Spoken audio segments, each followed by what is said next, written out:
بسم اللہ الرحمن الرحیم۔ شروع کرتا ہوں اللہ کے نام سے جو بڑا رحمان اور رحیم ہے۔ حضور اکرم نور مجسم صلی اللہ علیہ وسلم کا یہ واقعہ نہیں سنا تو زندگی فضول ہے۔ محترم ناظرین، ایک حدیث ہے جس کا مفہوم کچھ اس طرح ہے کہ سیدنا ابو ہریرہ رضی اللہ تعالی عنہ بیان کرتے ہیں کہ نبی کریم رؤوف الرحیم صلی اللہ علیہ وسلم نے فرمایا، میری امت کے تمام لوگ جنت میں جائیں گے سوائے اس کے جس نے جنت میں جانے سے خود ہی انکار کر دیا۔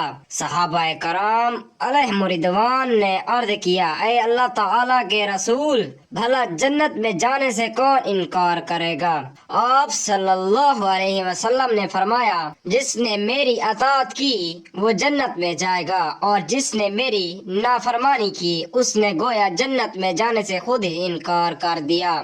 ایک مرتبہ رسول کریم رؤوف الرحیم صلی اللہ علیہ وسلم ایک سفر سے واپس آ رہے تھے۔ ایک جگہ آپ نے پڑاؤ ڈالا۔ قریب ہی ایک بستی تھی جس میں ایک عورت کا تندور تھا۔ اس عورت نے لشکر کی روٹیاں بھی پکائیں۔ جب وہ عورت اپنے کام کاج سے فارغ ہو گئی، صحابہ کرام علیہم رضوان سے کہنے لگی، میں تمہارے سردار سے بات کرنا چاہتی ہوں، کیونکہ میں نے سنا ہے کہ وہ صاحب جمال بھی ہیں اور صاحب کمال بھی۔ صحابہ کرام علیہم رضوان اسے رسول اکرم نور مجسم صلی اللہ علیہ وسلم کے پاس لے آئے۔ کہنے لگی، اے اللہ تعالیٰ کے پیارے رسول، میں آپ سے ایک بات پوچھنا چاہتی ہوں۔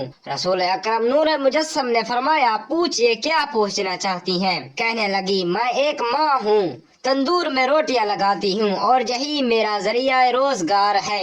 میرا ایک چھوٹا سا بچہ ہے، میں اس کو آگ کے قریب نہیں آنے دیتی، کہیں اس کو آگ یا انگارے سے کوئی تکلیف نہ پہنچے۔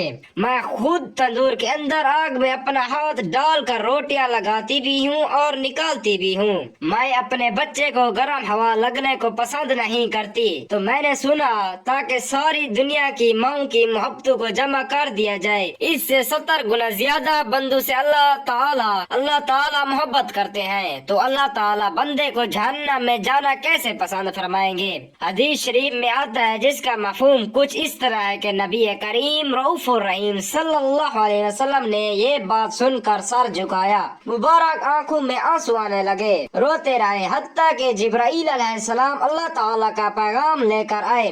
میرے محبوب، اس عورت کو بتا دیں کہ اللہ تعالیٰ نے ان پر ظلم نہیں کیا، بلکہ انہوں نے اپنے جانوں پر خود ظلم کیا۔ اللہ تعالیٰ تو چاہتا ہے کہ میرا بندہ مجھ سے جو مانگے میں اس کو عطا کرنے کے لیے تیار ہوں، لیکن یہ بات ہے کہ یہ توبہ نہیں کرتے، توبہ کی طرف آتے ہی نہیں، بلکہ رب کی ماننے کی بجائے شیطان کی پیروی کرتے ہیں اور توبہ کو ضائع کر دیتے ہیں، بھول جاتے ہیں کہ انہوں نے اپنے پاؤں پر خود کلہاڑی ماری ہے۔ اللہ تعالیٰ تو چاہتے ہیں کہ یہ جہنم اور اس کی آگ سے بچ جائیں، یہ تو اپنے عمل کی وجہ سے ہی جہنم میں جائیں گے۔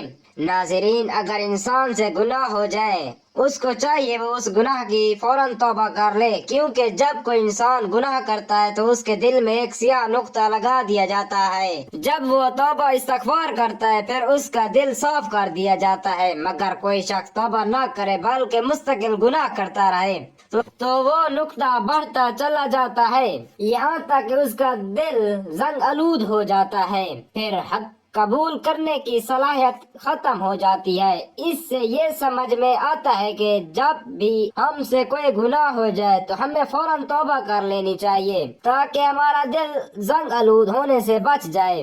رسول اکرم نور مجسم صلی اللہ علیہ وسلم کا فرمان ہے، بے شک جب بندہ ایک گناہ کرتا ہے تو یہ سیاہ نقطہ اس کے دل میں لگا دیا جاتا ہے، پھر جب وہ گناہ چھوڑ دیتا ہے اور استغفار و توبہ کرتا ہے تو اس کا دل صاف کر دیا جاتا ہے۔ توبہ کی ہے دوبارہ گناہ کرتا ہے تو یہ نقطہ زیادہ ہو جاتا ہے اور پورے دل پر چھا جاتا ہے۔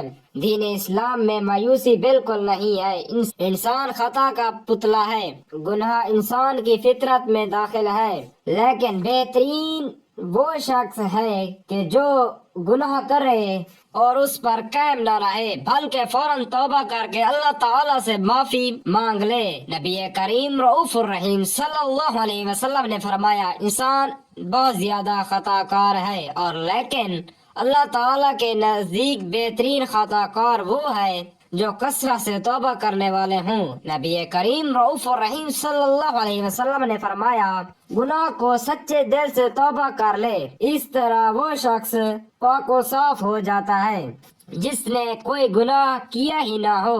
حضرت ابن عباس رضی اللہ تعالی عنہ سے روایت ہے کہ رسول کریم رؤوف الرحیم صلی اللہ علیہ وسلم نے فرمایا، جس آدمی نے استغفار کو لازم کر لیا اور اللہ تعالیٰ کو ہر تنگی سے نکال دیں گے، ہر غم کو دور کر دیں گے اور اس کو ایسی جگہ سے رزق عطا فرمائیں گے جہاں سے اس کا وہم و گمان بھی نہیں ہوگا۔ حضرت ابو ذر رضی اللہ تعالی عنہ سے روایت ہے کہ رسول اکرم نور مجسم صلی اللہ علیہ وسلم نے فرمایا، اللہ تعالیٰ ارشاد فرماتے ہیں، میرے بندے بے شک جب تک تو میری عبادت کرتا رہے گا اور مجھ سے مغفرت کی امید رکھے گا، میں تجھ کو معاف کرتا رہوں گا، چاہیے تجھ میں کتنی ہی برائیاں کیوں نہ ہوں۔ میرے بندے اگر تو زمین و آسمان سے بھی زیادہ گناہ کرے، اس حال میں ملے کہ میرے ساتھ کسی کو شریک نہ کرے، چاہیے اس کے گناہ زمین و آسمان سے بھی زیادہ ہوں، پھر بھی میں اس سے مغفرت کے ساتھ ملوں گا، یعنی بھرپور